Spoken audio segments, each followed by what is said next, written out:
अभी भाषा में। ओम शांति। आप लोगों का शायद जानने की जल्दी में थोड़ा सा शॉर्ट में भी बताऊंगी। शरीर का नाम भाषा है और मूल मुरादाबाद यूपी से है, वहीं से ज्ञान मिला। बचपन से ही ईश्वर की भक्ति बहुत रही और अलग तरह का जीवन जीने का उद्देश्य था। जब सीए कर रहे थे 2007 में, तब जैसे बाबा कहते हैं ना, ड्रामा का हर सीन कल्याणकारी है। अकल्याण दिख रहा हो उसमें भी कल्याण है। तो उसी से ही अपनी ब्रह्मा कुमारी की जर्नी शुरू हुई। 16 सोमवार का व्रत रखते थे शिव का। तो जैसे ही बस पूजा करके घर में बस टर्न हुए प्लेन उस पे ही सरफेस पे, और पैर मुड़ गया और फ्रैक्चर हो गया। तो आर्टिकलशिप चल रही थी, तो फिर ऑफिस जाना हो नहीं रहा था क्योंकि प्लास्टर चढ़ गया था। घर से ही सेवाएं ऑफिस की कर रहे थे, जो भी जॉब का था। तो शाम को चैनल चेंज करते हुए अचानक शिवानी दीदी का अवेकनिंग वाला प्रोग्राम सुनाई दिया। तो जब 2-4 लाइनें ही सुनी तो उसमें ऐसा लगा कि सब कुछ बहुत लॉजिकल लग रहा था। तो बस तब से सुनना शुरू कर दिया, डेली सुनते थे।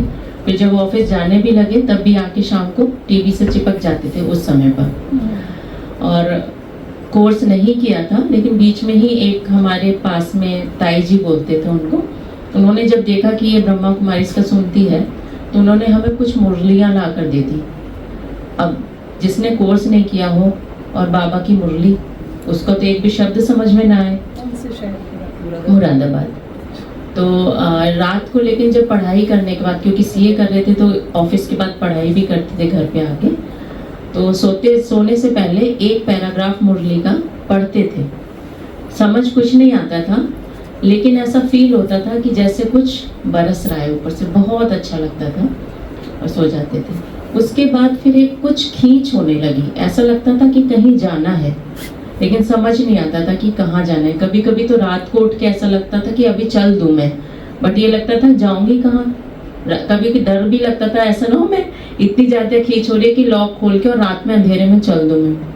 फिर एक दिन दोपहर के समय ऑफिस जा रहे थे, रिक्शा से जाते थे तब। घर से निकले ऑफिस के लिए कह के मम्मा पापा से, और जब रिक्शा करी तो कहीं कुछ याद आया कि पापा ने कभी कहा था कि ब्रह्मा कुमारी का सेंटर उस जगह पर है। तो ऑफिस की जगह रिक्शे वाले से वहाँ के लिए बोला भाई से कि वहाँ लेके चलिए। वहाँ पहुँचे तो पूछा किसी से कि सेंटर, तो बोले यहाँ से तो शिफ्ट हो चुका है और उधर कहीं है।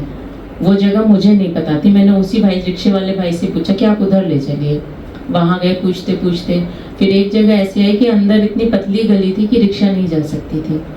तो मैंने उनको पैसे दिए वहाँ तक के, फिर पैदल चलना शुरू किया। वहाँ पूछते पूछते ब्रह्मा कुमारी के इधर मुड़िए उधर मुड़िए, अकेले अकेले।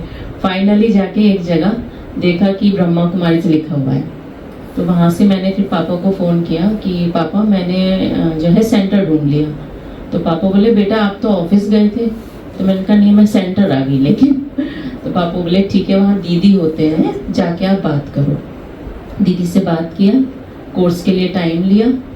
फिर ऑफिस गए तो ऑफिस में बोला कि मैं इस 2 घंटे के लिए जाऊंगी, मेरे को कोर्स करना है। सर ने कहा ठीक है।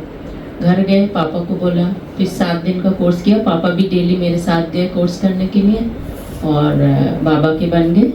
2011 में सीए कंप्लीट हुआ और बाबा ने एमबीए की भी डिग्री करवाई साथ में ही। एचआर और फाइनेंस में एमबीए कंप्लीट किया।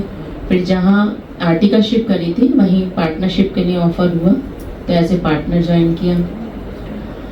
अच्छी सेवाएं, मना अच्छा चल रहा था, पूरा कैरियर सब कुछ अच्छा चल रहा था। बाबा के बच्चे भी बने हुए थे, साथ साथ दोनों जगह रहते थे। एक दिन ऑफिस में दोपहर में बैलेंस शीट साइन कर रहे थे, कोई और था नहीं मेरे पास उस समय क्योंकि सब लंच पे थे।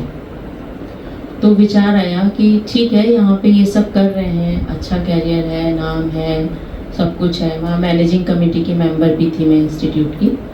फिर मुझे लगा कि ये सब ठीक है, इसके आगे क्या है। तो उसी समय मैंने सोचा ये सब छोड़ के और मधुबन बाबा की सेवाएं करने जाएंगे। उसी समय डिसाइड कर लिया। फिर हमारे पार्टनर आए तो मैंने उसी समय उनको बोला कि मैं हमेशा के लिए मधुबन जा रही हूँ, छोड़ रही हूँ प्रैक्टिस। तो वो थोड़ा हलचल में आए क्योंकि लंबे समय से एसोसिएशन में थे तो इतने सारे क्लाइंट्स को डील करते थे। खैर उन्होंने कहा कि कुछ समय तो देंगे हमें आप। तो मैंने कहा ठीक है 6 महीना ये वाला फाइनेंशियल ईयर पूरा करेंगे। घर पे आए, मम्मी पापा को कहा, मम्मी की थोड़ी धारें बहने लगी। पापा खैर, ये बहुत ही बड़ा मेरा सौभाग्य रहा कि बचपन से, भले हम बड़े होके ज्ञान में आए, बचपन से हमारे पेरेंट्स ने भी उसी तरह की पालना करी कि शायद बाबा ने ही पालना करवाई। मैं सीए भी नहीं, मैं आर्ट्स की साइंस की स्टूडेंट थी, लेकिन 12th में मेरे फादर ने कहा, हम 3 बहनें, एक आर्ट्स से थी, एक साइंस से, कि तीसरी बेटी मेरी कॉमर्स से होती, और हमने जाके बीकॉम में एडमिशन ले लिया। तो बाबा ने ही कहलवाया था उनसे, क्योंकि बाबा ने ये सेवाएं लेनी थी। बस 2018 में, फिर 2017 की बात है, अगस्त की, जब डिसाइड किया कि मधुबन में जाके सेवाएं करनी है, भाई जी से आके मिले दीदी से के साथ फिर, और मार्च 2018 में मधुबन आ गए। अभी जो दीदी कह रहे थे निश्चय बुद्धि का, तो जब लास्ट में, क्योंकि मेरे फादर मदर मेरी वजह से ही मुरादाबाद रह रहे थे, भाई नोएडा में सेटल था, तो जब मेरा डिसाइड हुआ यहाँ आने का, तो उन लोगों ने भी फिर नोएडा शिफ्ट होना था। जब मेरा रिजर्वेशन था जिस डेट का, उससे 1 हफ्ते पहले हमारा लगभग सारा सामान शिफ्ट हो चुका था नोएडा। तो जिस भाई से मैंने रिजर्वेशन कराया था, उसका फ़ोन आया, मेरा स्टूडेंट ही था, कि मैम मैं किसी और का रिजर्वेशन कैंसिल कर रहा था और आपका रिजर्वेशन कैंसिल हो गया गलती से। और उस समय दिल्ली का ही टर्न था, तो सारी ट्रेन्स बुक थी। फिर मैंने भाई जी से भी बात करी, उस समय शायद ऑडिटर्स भी कम आ रहे थे, तो भाई जी बोले कुछ तरीका देखो बहन। तो एक और स्टूडेंट, वो सीए बन चुका था, वो वेदांता में दिल्ली जॉब कर रहा था, रोशन। तो मैंने उसको फ़ोन किया कि रोशन ऐसे ऐसे टिकट कैंसिल हो गया मेरा रिजर्वेशन, और मुझे जाना तभी है। तो बोले ठीक है मैम, देखता हूँ। वो फिर ऑफिस से उठा तो वहाँ मेट्रो में अपने रूम पर जा रहा था, ट्राई करता रहा, कहीं कुछ नहीं। मैंने कहा कि लखनऊ में दीदी मेरी रहती है, मैं यहाँ से वहाँ जाऊँ, वहाँ से मिल जाए मधुबन का, कुछ नहीं। रात के 11 बज गए हम लोग को बात करते करते। वो ऑफिस से घर भी आ गया, ट्राई करता रहा। फिर वो बोला मैम आप सो जाइए, मैं देखता हूँ अपन आप क्या कर सकते हैं। तो फिर मैंने डायरी उठाई और उसमें बाबा को लिखा कि बाबा मुझे इस डेट का मधुबन का रिजर्वेशन चाहिए। और फिर मैं निश्चिंत हो गई और मैं सो गई।